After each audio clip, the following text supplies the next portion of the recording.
han kommer til plejecenter Korsnings Have, og jeg skal ind og følge en arbejdsdag i de forskellige afdelinger, og det ser jeg meget frem til.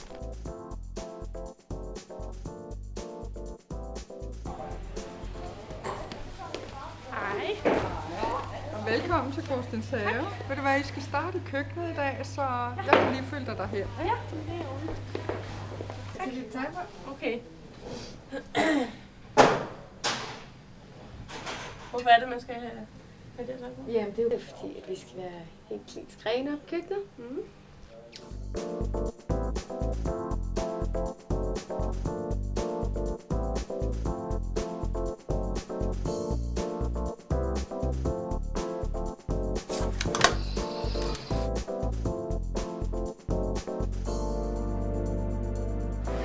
Hvad er det for noget mad, vi skal lave i dag? Jamen, i dag skal der produceres 3 ting her i det varme køkken. Vi skal have nogle ben til fugle og den her gryde. Og så skal vi have noget rejesauce til nogle boller i karry. Og længere hen skal der laves citrontors til noget hellefest. Hvad er det vigtigste for jer omkring madlavning? Jamen, det er selvfølgelig, at det er en sund og ernæringsrigtig kost, de får.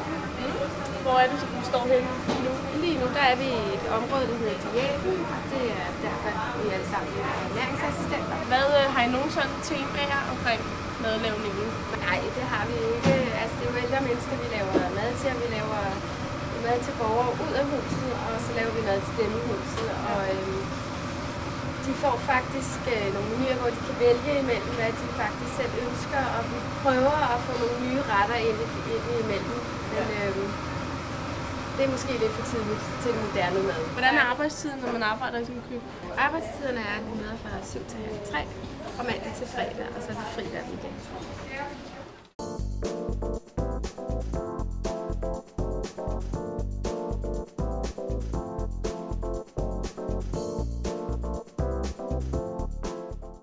Er det maden, der står her?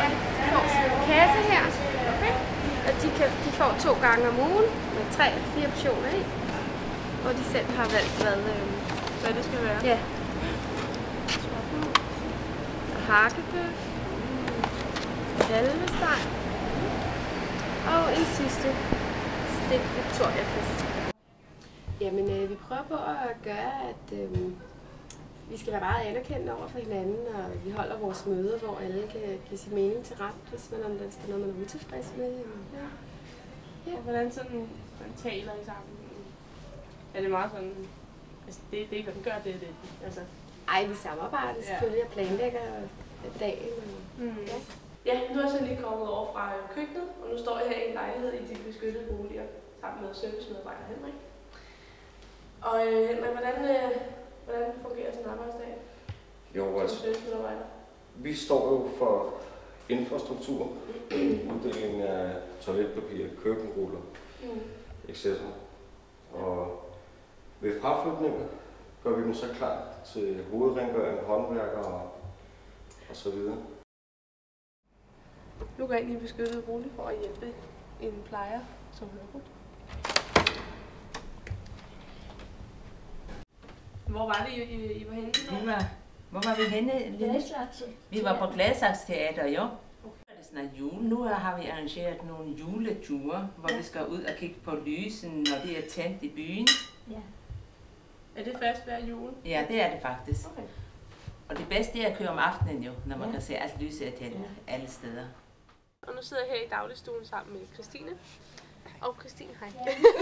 Hvor længe har du arbejdet her? Jeg har været her i 3 år. Med de fleksible arbejdstider, det har vi hørt meget om. Ja, jamen det er jo både godt og ondt. Altså mange af jer skal jo godt lide det, derfor vi stadig er her. Det er dejligt at se de ældre om aftenen, fordi der er mere ro på, og man ikke er så mange personaler her. Hvad er det, der gør, at du godt kan lide at arbejde? Det gør jeg jo, fordi jeg elsker ældre mennesker, og jeg føler, at jeg gør en forskel. Og man har meget selvbestemmelse her. Altså du har noget at sige, og du bliver hørt. Jeg står her i køkkenet sammen med Vinnie. Og Vinnie, hvor længe har du arbejdet? Jeg har arbejdet siden maj i år. Hvordan kan det være, at du er blevet her siden da? Fordi jeg godt kan lide miljøet herovre, og jeg kan godt lide personalet, dem jeg arbejder med. Og så kan jeg godt lide borgerne selvfølgelig. Hvad så med maden og sådan ting? Hvad gør I der? Der er nogle faste tider, vi spiser mad på, morgenmad og frokost og aftensmad. Men hvis borgerne er mere sultne over det, så kommer de bare ud i køkkenet og får noget mad. Okay. Ja. Så det er meget sådan op til dem selv. Ja, det er meget frit. Ja. Men nu skal du også til at hjælpe til med frokosten, så Ja. kan vi slutte for i dag. Tak for det. Tak.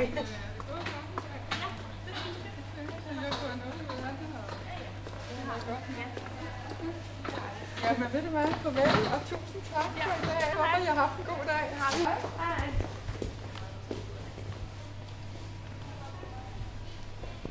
Hej. Min dag slutter så her. Det har været en rigtig dejlig dag.